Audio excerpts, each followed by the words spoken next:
అందరికీ నమస్కారం అండి. ఎస్ఎల్ తెలుగు స్టోరీస్కి స్వాగతం. నేను చెప్పబోయే కథ ప్రేమ చలకాటం ఎపిసోడ్ నెంబర్ 8. ఆఫీసులో వర్క్ మొత్తం అవ్వడానికి కొంత సమయం ఎక్కువ అయ్యింది.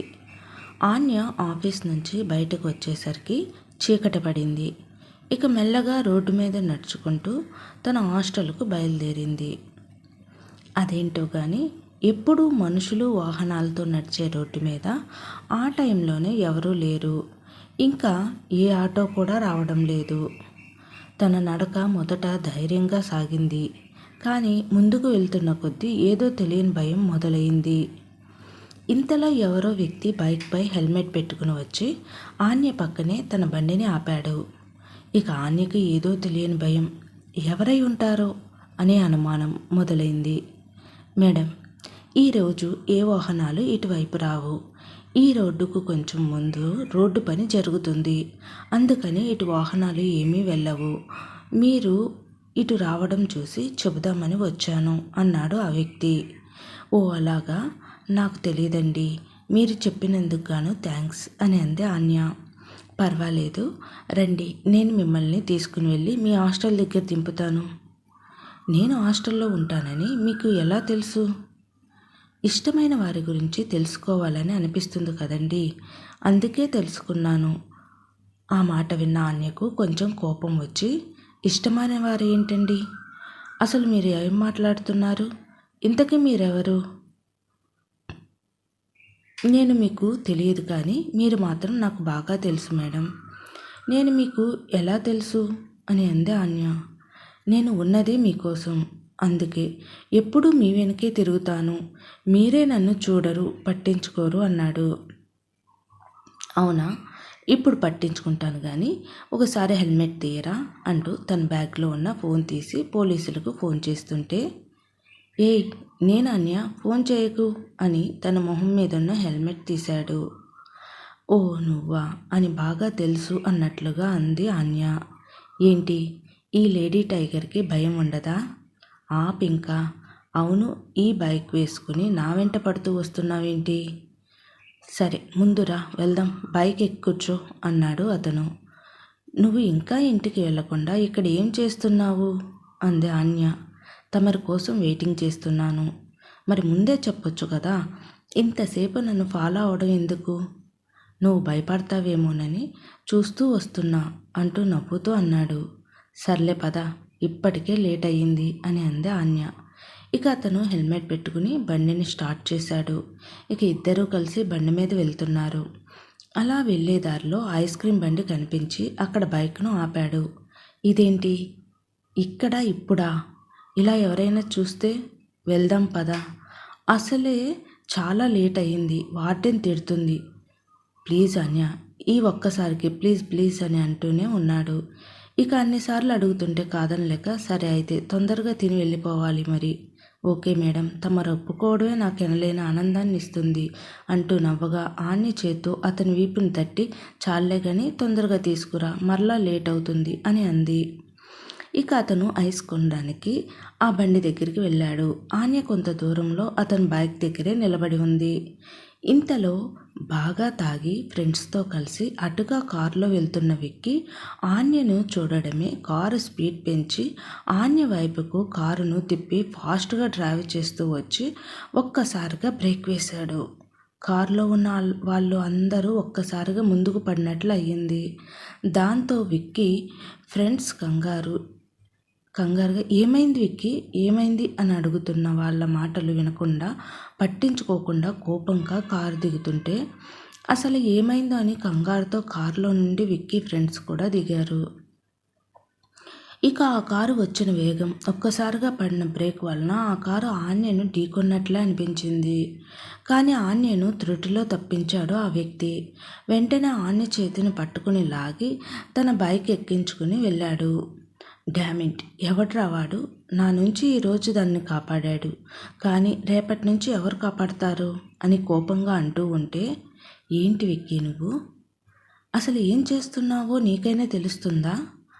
మీ కంపెనీలో ఉద్యోగంకు వెళ్తున్నాను అని నువ్వు చెప్తే ఆన్య గురించి మర్చిపోయావని అనుకున్నాను. నీలో వచ్చిన మార్పుకు హ్యాపీగా నువ్వు ఇచ్చిన పార్టీకి వచ్చాను. కానీ నువ్వు ఏమో ఆన్యను చూడటమే కారుతో గుర్తించేందుకు చూశావు. ఒక ఆడపిల్లను అలా ఎలా కారుతో గుర్తించేందుకు ప్రయత్నించగలిగావు?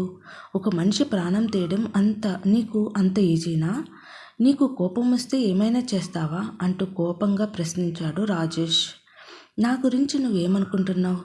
నీ కంటికి నేను పిచ్చివాడిలా ఉన్నానా? నేను కోట్లకు అధిపతిని.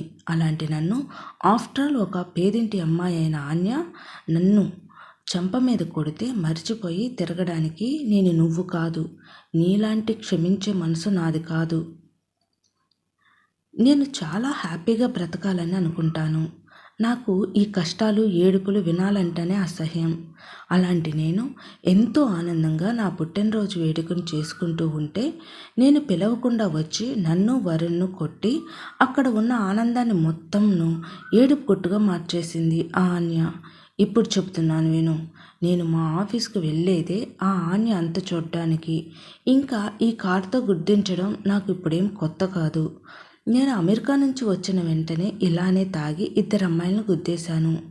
అసలు వాళ్ళు బ్రతికారో చచ్చారో కూడా నాకు ఇప్పటికీ తెలియదు. తెలుసుకోవాల్సిన పని కూడా నాకు లేదు.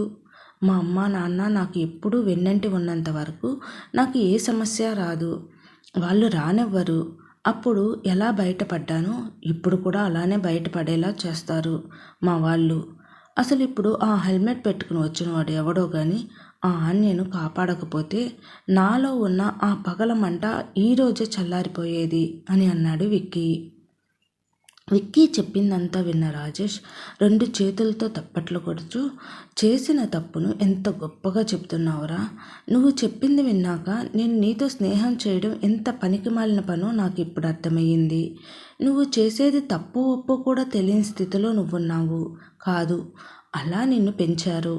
ఒక ప్రాణం తీయడం ఎంత తేలికని నువ్వు అనుకుంటున్నావో ఆ ప్రాణం విలువ గురించి నీకు తెలిసినప్పుడు తెలుస్తుంది దాన్ని కాపాడడం ఎంత కష్టమో అని. అయినా నాలాంటి వాడు నీలాంటి డబ్బున్న వారికి చెప్పేంత వాళ్ళం కాదనుకోండి. ఇక నేను మిమ్మల్ని కలవను, నీతో స్నేహం చేయను, అసలు నేను నీతో మాట్లాడను అని చెప్పి అక్కడి నుండి నడుచుకుంటూ వెళ్ళిపోతున్నాడు రాజేష్.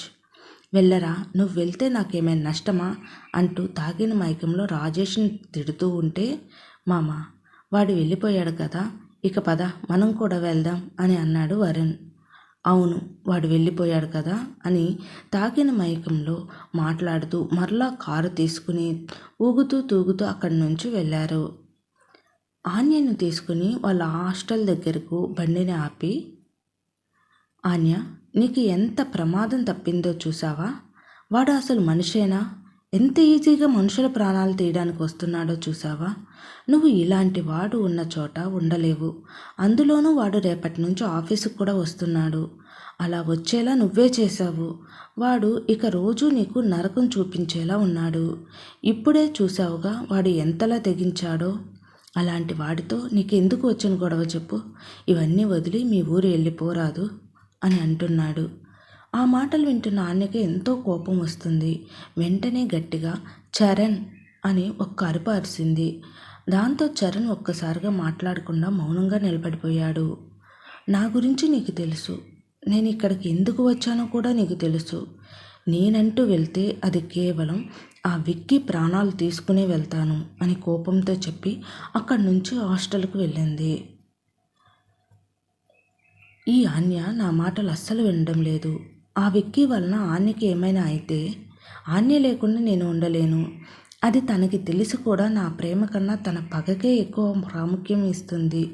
ఈ పగ ప్రతీకారం తనను ఎక్కడి వరకు తీసుకుని వెళ్తాయో ఏమో అర్థం కావడం లేదు అని అనుకుని నిరుత్సాహంగా వాళ్ళింటికి వెళ్ళిపోయాడు చరణ్. ఆన్యకు విక్కీకు మధ్యలో ఉన్న పగ ఏమిటి? ఆన్యకు చరణ్ ఎలా తెలుసు? ఇదంతా తర్వాయి భాగంలో చూద్దాం. మీకు నా కథ నచ్చినట్లయితే దయచేసి సబ్స్క్రైబ్ చేసి లైక్ చేయండి. ప్లీజ్ అండి, సబ్స్క్రైబ్ చేయండి. Thank you.